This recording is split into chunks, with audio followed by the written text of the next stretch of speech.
শুরুতেই আমরা জানতে পারি পৃথিবীতে হঠাৎ করে একটি মিটেরয়েড আসছিল, যেটি থেকে মানুষ বাঁচার জন্য অনেকগুলো মিসাইল সেটির উপর ছোড়ে, যার ফলে সেই মিটেরয়েডটি ধ্বংস হয়ে গেলেও রাসায়নিক পদার্থগুলো চারপাশে ছড়িয়ে পড়ে এবং এটির ফলে সব পোকামাকড় কীটপতঙ্গ মানুষের তুলনায় অনেক বড় হয়ে যায় এবং এই ঘটনার কারণে পৃথিবীতে প্রায় 95% মানুষ তাদের শিকার হয়েছে। আর যে মানুষগুলো বেঁচে গিয়েছিল তারা মাটির নিচে টানেল বাংকার বানিয়ে সেখানে লুকিয়ে থাকতে শুরু করে। আর মুভিটা শুরু হয় এই ঘটনার 7 বছর পরে, যেখানে আমরা একটা ছেলেকে দেখতে পাই যার নাম জোয়েল। জোয়েল একটি কলোনিতে বসবাস করে। আসলে 7 বছর আগে জোয়েল তার বান্ধবী অ্যামির সঙ্গে একটি গাড়িতে সময় কাটাচ্ছিল, আর তখনই সেই শহরে মিটেরয়েডের ধ্বংসাব্দ কণাগুলো পড়ে, যা থেকে বাঁচার জন্য জোয়েল আর অ্যামি তাদের পরিবারের সঙ্গে সেই শহরটি ছাড়তে বাধ্য হয় আর এখানেই তারা আলাদা হয়ে যায়।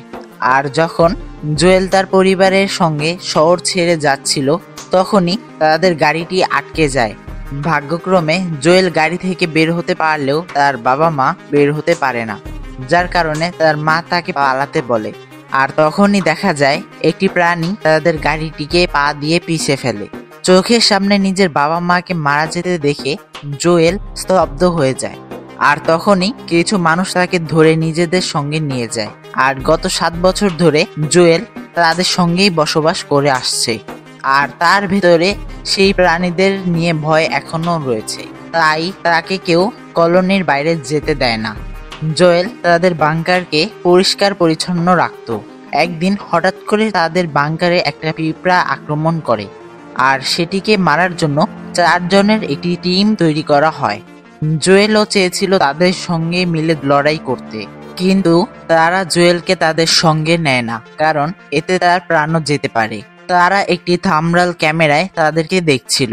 তখন দেখা যায় সেই পিঁপড়াটি তাদের একজন সঙ্গীকে ধরে ফেলে, যা দেখে জোয়েল তাকে মারার জন্য বেরিয়ে পড়ে। আর যখনই সেই পিঁপড়াটি তার সামনে আসে সে তাকে দেখে স্তব্ধ হয়ে যায় আর চোখ বন্ধ করে ফেলে। আর যখনই সে চোখ খোলে তখন সে দেখতে পায় পিঁপড়াটির মাথা তার পায়ের নিচে পড়ে আছে, যার মানে তার সঙ্গীরা সেটিকে মেরে ফেলেছে। এই ঘটনার ফলে জোয়েলের মনে ভয় আরো বেড়ে যায়, আর সে তার মনোযোগ অন্যদিকে দেওয়ার চেষ্টা করে। সে রেডিওতে মাঝে মাঝে কারোর সঙ্গে কথা বলতো, আর সে আর কেউ না, সে ছিল অ্যামি। আসলে অ্যামিও সেই দুর্ঘটনা থেকে বেঁচে গিয়েছিল, আর জুয়েল রেডিওতে তাকে অনেক খোঁজাখুঁজি করার পর সে তার সঙ্গে কথা বলতে সক্ষম হয়। জুয়েল জানতে পারে অ্যামির কলোনি পশ্চিমে 140 কিলোমিটার দূরে সমুদ্রের কাছে অবস্থিত। আর জুয়েল এই মুহূর্তে ঠিক করে যে সে অ্যামির কাছে যাবে। সবাই তাকে যেতে বারণ করে, কিন্তু সে তবুও যেতে চায়। তাই তার সঙ্গীরা তাকে একটা ম্যাপ বানিয়ে দেয় যাতে জুয়েল সেখানে পৌঁছতে পারে। জুয়েল বুঝতে পারে তাকে সেখানে পৌঁছতে কমপক্ষে 7 দিন সময় লাগবে। সে সবাইকে বিদায় জানায় এবং তার লক্ষ্যে বেরিয়ে পড়ে।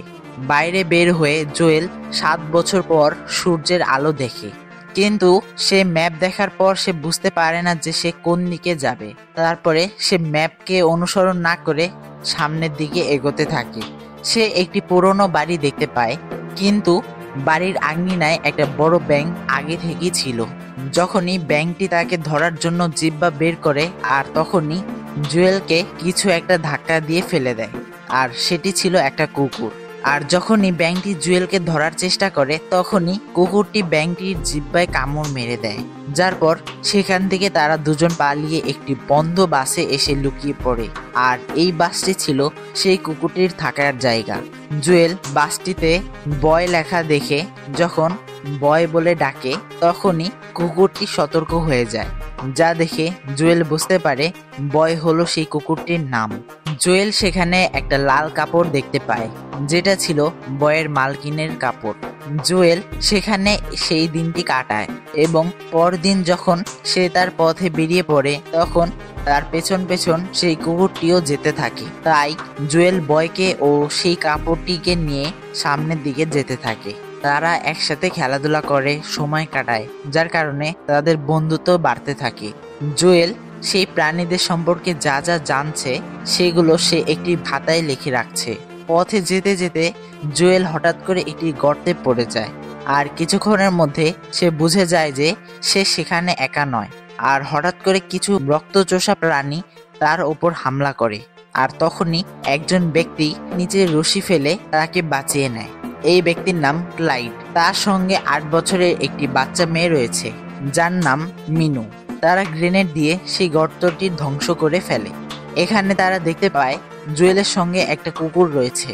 জুয়েল তাদেরকে জানায় সে তার বান্ধবী অ্যামির কাছে যাচ্ছে, আর ক্লাইভ তাকে জানায় যে তারা উত্তর দিকে যাচ্ছে যেখানে পাহাড় ও বরফ রয়েছে এবং একটি কলোনি রয়েছে, সেখানে কোনো বড় প্রাণী যায় না। ক্লাইভ জুয়েলকে জানায় কিছু পথ তারা একসাথে যেতে পারবে। কিছুটা দূরে গিয়ে মিনু জুয়েলকে তীর চালানো শিখাচ্ছিল, কিন্তু সে খুবই বাজেভাবে তীর চালাচ্ছিল। তখন মিনু তাকে জানায় তার বাবা তাদের কলোনির সেরা তীরন্দাজ ছিলেন, কিন্তু কিছু প্রাণীরা একসাথে যখন তাদের কলোনিতে আক্রমণ করে তখন মিনুর বাবা ও ক্লাইডের ছেলে মারা যায়, যার পর থেকে তারা একসাথে পৃথিবীতে সার্ভাইভ করছে। আর তখন ক্লাইড ওপর থেকে দেখতে পায় একটি প্রাণী জুয়েলের ঘ্রাণ পেয়ে গেছে এবং তাকে খুঁজছে, তাই তারা সামনের দিকে এগোতে থাকে। পথে তারা একটা শামুক দেখতে পায়। তখন ক্লাইড জুয়েলের জামা খুলে সেই প্রাণীটির পিঠে রেখে দেয় এবং সেই প্রাণীটি শান্ত স্বভাবের হওয়ার কারণে সেটি সেখান থেকে চলে যায়। পথে যেতে যেতে মিনো জুয়েলকে তীর চালানো শেখাতে থাকে এবং তাকে বলে যদি সে তার মনকে শান্ত রাখতে পারে তাহলে সে খুবই সহজে তীর ছুঁড়তে পারবে। আর যতবারই জুয়েল এই কাজটি করে ততবারই তার ছোড়া তীর সঠিক জায়গায় লাগে। এভাবে কয়েকদিন কেটে যায়। এতদিনে জুয়েল তাদের কাছ থেকে বেঁচে থাকার জন্য অনেক পদ্ধতি শিখে নেয় এবং সে জানতে পারে পৃথিবীতে থাকা সবথেকে ভয়ানক প্রাণী, যেটির নাম স্যান্ড গবলার, যারা মাটির নিচে চলাচল করে, কিন্তু তারা কোনো মানুষের শব্দ পেলেই ছুটে আসে, আর তাদের রানী যদি সামান্য শব্দও পায় তাহলেই সব শেষ। তাদের রানীর একটি পাখা মাটির ওপরে দেখা যায়। এভাবে চলতে চলতে এক সময় তাদের পথ আলাদা হয়ে যায়, আর তখন ক্লাইড জুয়েলকে তাদের সঙ্গে যেতে বলে, কিন্তু জুয়েল তা করে না। সে অ্যামির জন্য পাগল, আর তাই ক্লাইড তাকে একটা গ্রেনেড দেয় যাতে প্রয়োজনে সে সেটা ব্যবহার করে তার আত্মরক্ষা করতে পারে। এবং শেষ মুহূর্তে জুয়েল মিনুকে ও ক্লাইডকে বিদায় জানায়। এরপরে জুয়েল আর বয় সামনের দিকে এগোতে থাকে। অ্যামির কলোনি এখান থেকে 50 কিলোমিটার দূরে রয়েছে। তারা কিছুটা দূরে আগানোর পরে বয় অদ্ভুত আচরণ করতে থাকে আর সামনে এগোতে চায় না। সে একটি প্যান্ডেল বোর্ডের নিচে লুকিয়ে পড়ে। তখন জুয়েল তাকে বের করার চেষ্টা করে, কিন্তু সে বের হয় না। আর তখনই দেখা যায় জুয়েলের পায়ের নিচ দিয়ে অনেকগুলো পা বের হচ্ছে, আর সেটা ছিল একটা স্যান্ডি বিট। জুয়েল সেটাকে দেখা মাত্র তার উপর আক্রমণ করতে যায়, কিন্তু তার ভয়ের কারণে সে স্তব্ধ হয়ে যায়।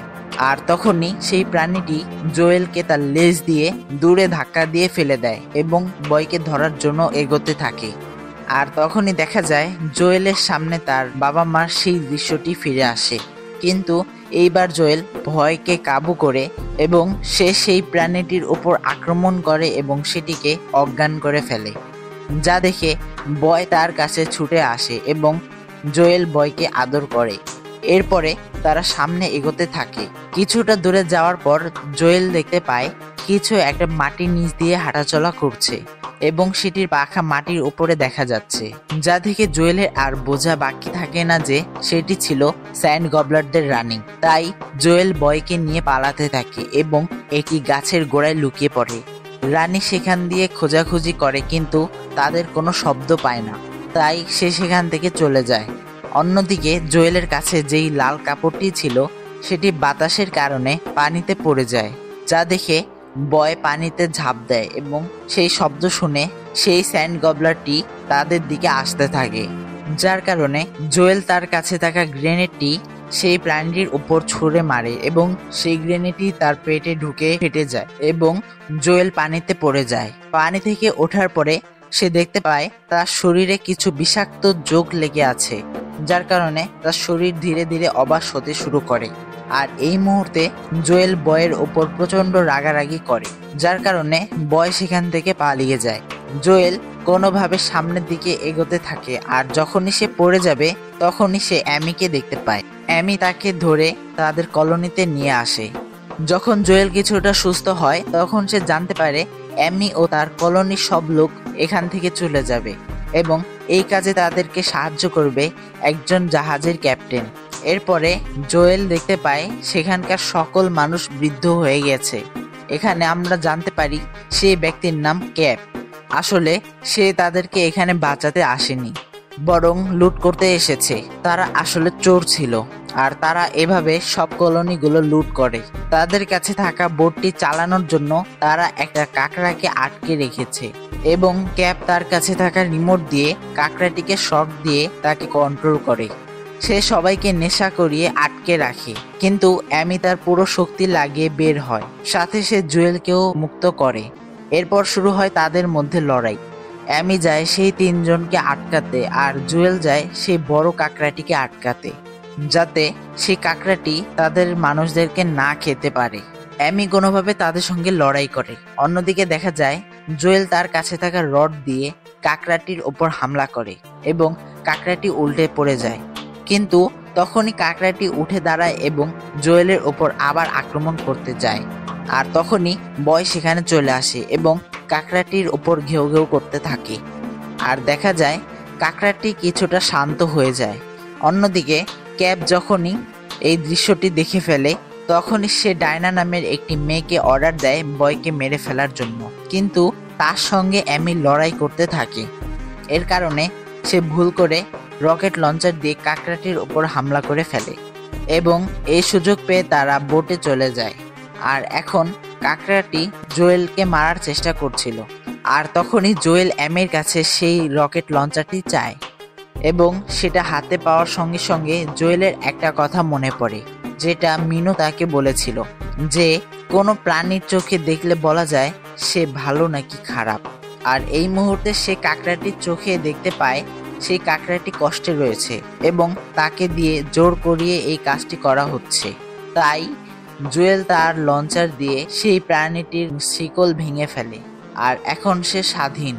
সে জুয়েলকে কিছু না বলে ক্যাবদের বোটের দিকে এগোতে থাকে এবং এক এক করে সে তাদের তিনজনকে গিলে ফেলে, এই সাথে তাদের বোটটিও ধ্বংস করে ফেলে। আর এখান থেকে সিন চেঞ্জ হয়, আর আমরা দেখতে পাই জোয়েল তার পরিবারের কাছে ফিরে যাওয়ার জন্য তৈরি হয়। জোয়েল অ্যামি ও তার কলোনিকে বাঁচানোর কারণে অ্যামি এখন মনে মনে তাকে ভালোবাসতে শুরু করছিল। সে জোয়েলকে থাকতে বললেও জোয়েল থাকে না। জোয়েল বুঝতে পারে যে তাকে তার বন্ধুদের কাছে যেতে হবে। সে অ্যামিকে এই প্রাণীগুলো থেকে বাঁচার জন্য তার লেখা ডায়েরিটি দিয়ে দেয় এবং তাকে ধন্যবাদ জানায়, কারণ তার জন্যই জোয়েল এই যাত্রায় এসেছে। আর এই মুহূর্তে অ্যামি জোয়েলকে বলে, তুমি আমাকে খুঁজতে খুঁজতে 140 কিলোমিটার এসেছো, এখন আমিও তোমাকে খুঁজতে যাব। আর এরপরেই জোয়েল আর বয় বেরিয়ে পড়ে তাদের পরিবারের কাছে যাওয়ার উদ্দেশ্যে। আর এখানে এই মুভিটা সমাপ্ত হয়।